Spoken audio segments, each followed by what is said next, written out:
He died? How he died? Oh, he died, chat. Charlie Kirk died.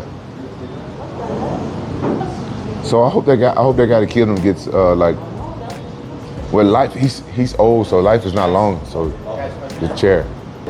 It's sad for having an opinion about things. Like, the guy went to colleges and was having opinions. Sick world we live in. The guy that killed him, that's a true animal. That's a true animal. He needs to be locked up in a cage. He don't have a frontal lobe. A bombshell just dropped, and it's sending shockwaves through the entire online world. A shocking leak has surfaced, claiming to finally expose the truth behind the shooter in a major controversy involving none other than Charlie Kirk. The details are still emerging, but what we know so far has already created an absolute firestorm of debate. This isn't just a rumor, it's a monumental reveal that promises to change everything we thought we knew. And when a story this big breaks, you have to get the reaction from a man who is famous for his brutal honesty and unfiltered takes. Quinton Rampage Jackson has never been one to shy away from a hot topic, and his reaction to this stunning news is everything you would expect it to be. He holds nothing back, delivering a raw, no-nonsense opinion on the leak and the person at the center of it all. In this video, we're going to dive into the leak and all the wild details that come with it. Then, we'll get Rampage's uncensored thoughts on the shocking reveal, and you won't want to miss a single second.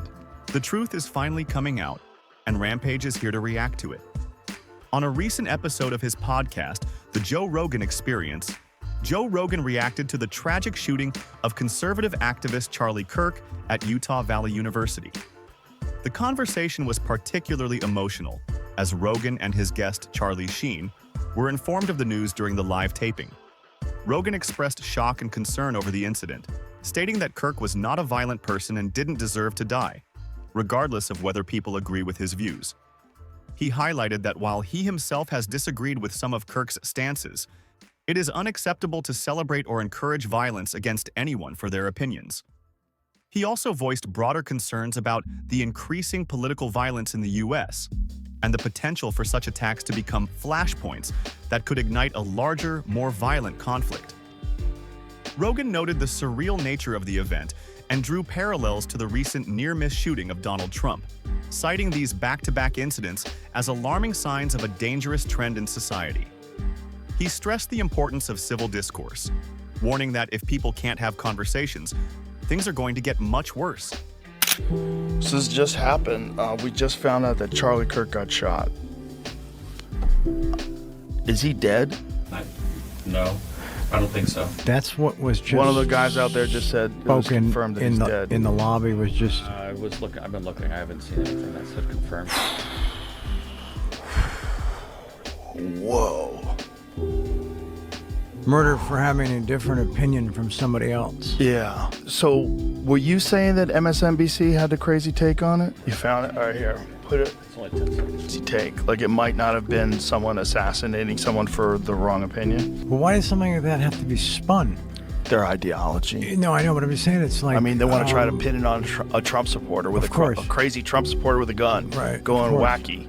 We don't know if it was a supporter shooting off a gun in celebration. Because, you know, they do. Right. A lot of folks are just constantly out there shooting off guns at large gatherings in celebration. Yeah. And it's so dangerous, too, to celebrate or to in any way encourage this kind of behavior from human beings. He's not a violent guy who's talking to people on college campuses. Wasn't even particularly rude. Who's tried to be pretty reasonable with people. In a critical new development in the investigation into the fatal shooting of Charlie Kirk, police have released a surveillance video of the suspect. The footage shows a person of interest, believed to have fired the fatal shot, in the moments immediately following the attack at Utah Valley University. The chilling video shows the suspect running across a rooftop, climbing down the side of a building, and then fleeing the scene into a nearby wooded area. This video is a key piece of the puzzle for investigators, who have also recovered a high-powered rifle and several pieces of forensic evidence along the suspect's escape route, including a palm print on the rooftop. Authorities are urging the public to assist in identifying the individual from the footage. This is a significant breakthrough in the manhunt, and a crucial step in bringing the person responsible to justice. So here you see the suspect ran behind that upper building. He's going to come out on the right, moves to this far right corner. As he does, he's going to climb off the edge and then drop down to the ground. As he did that, he left some palm impressions. There's some smudges, some places we're looking to collect DNA. There's a shoe imprint where we believe the suspect is clearly identified as wearing Converse tennis shoes. Again, we'll replay that again so you can get another view of that. It's important to note his black t-shirt, his black pants, and there appears to be some white on the soles of those Converse tennis shoes. Those are all identifiable items that we're looking for. In the stills that are going to follow this, you're going to see a very distinctive t-shirt with an American flag and appears to have an eagle on it. There's also a baseball cap with a triangle on it and a pair of sunglasses. All distinctive, all things that we would ask the public to look for and try to identify if they know someone who has those items, who has been seen wearing those items. We're looking for all that information. Sean Strickland, in a candid video, discussed his initial reaction to the fake news headline that read, "Charlie Kirk shot dead." He admitted that his first thought was a feeling of morbid curiosity and a dopamine spike, followed by an immediate desire to see a video of the incident. This initial, almost reflexive reaction, he explained, led to a moment of self-reflection. Strickland expressed his concern and disgust with himself and with society as a whole for becoming so desensitized to violence. He questioned how people have become so detached that their first response to a violent event is a rush of morbid curiosity rather than empathy. Strickland's reflection was a critique of how desensitization, driven by constant exposure to violence online, has replaced human empathy with a voyeuristic desire for shocking content. Bear with me, but I'm on Twitter, and somebody says, "Hey, did you hear that Charlie Kirk got shot?" And my gut reaction was like, "No, I didn't, but I'm excited." Like, I felt this little dopamine spike in me where I'm like, dude, I want to see the video. And then I see in the video real bad, but I still kind of excited from it. Like, oh shit, like I could feel like my muscles tensing. And then I start thinking, man, well, what's going to come from this? Was a shooter black?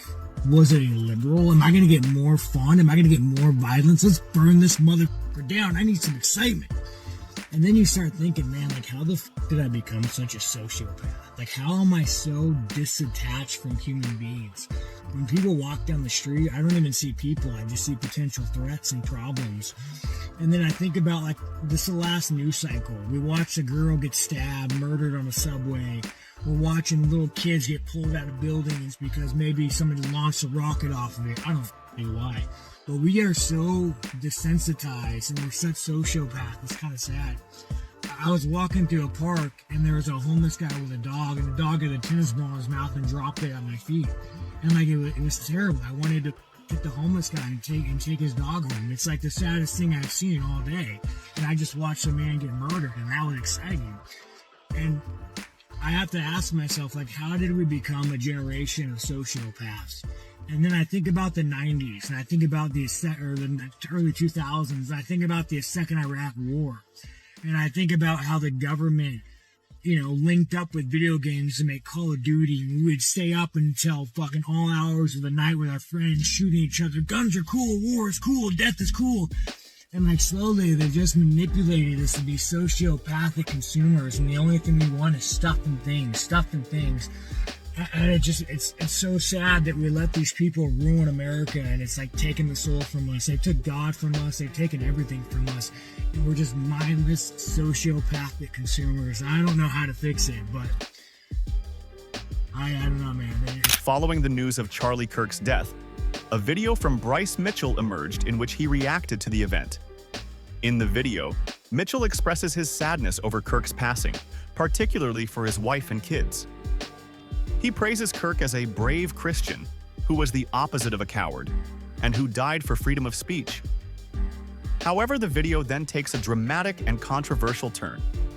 Mitchell deviates from his tribute to launch into a rant about the 9/11 attacks, alleging that they were carried out by Israel, not Muslims.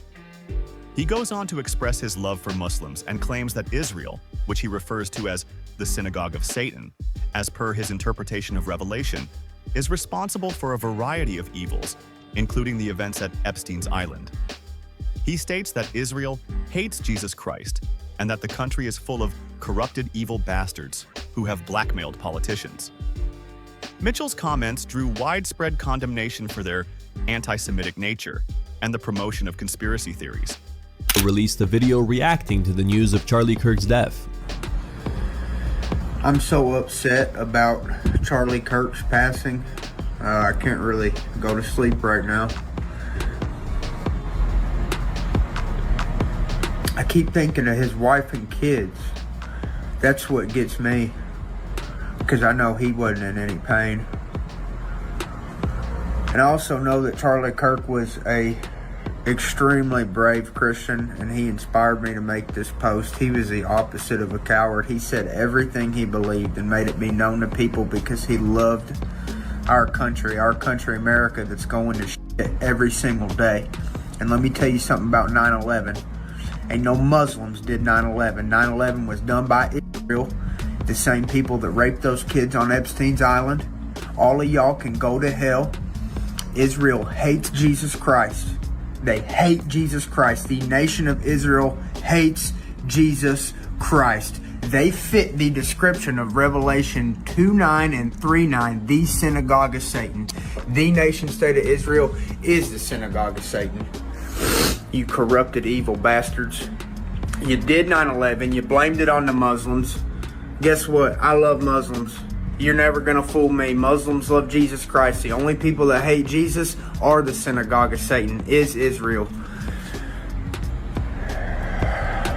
And if I didn't say that, I'd be a coward. And people like Charlie Kirk would die from nothing. And no, I don't agree with everything Charlie said, but I love Charlie because he loves Jesus and he said what he wanted to say. He believed in freedom of speech and he died for it. And I'll do the same thing. I'm so sick of this nation. I'm so sick of these lies and these all politicians. Every single one of y'all can rot in hell because you're all a bunch of you're all blackmailed by Israel. Go to hell. This country's gonna burn if we don't stand up and take. Chilling new video has been released by the FBI in the ongoing investigation into the shooting of Charlie Kirk at Utah Valley University. The footage, captured by a security camera, provides a crucial glimpse into the moments after the fatal shot was fired. The video shows a figure, believed to be the shooter, running across the rooftop of a campus building. The suspect then climbs down the side of the structure and drops to the ground, before fleeing the scene toward a wooded area. This visual evidence, combined with a high-powered rifle and forensic evidence found along the escape route, is a significant breakthrough in the manhunt.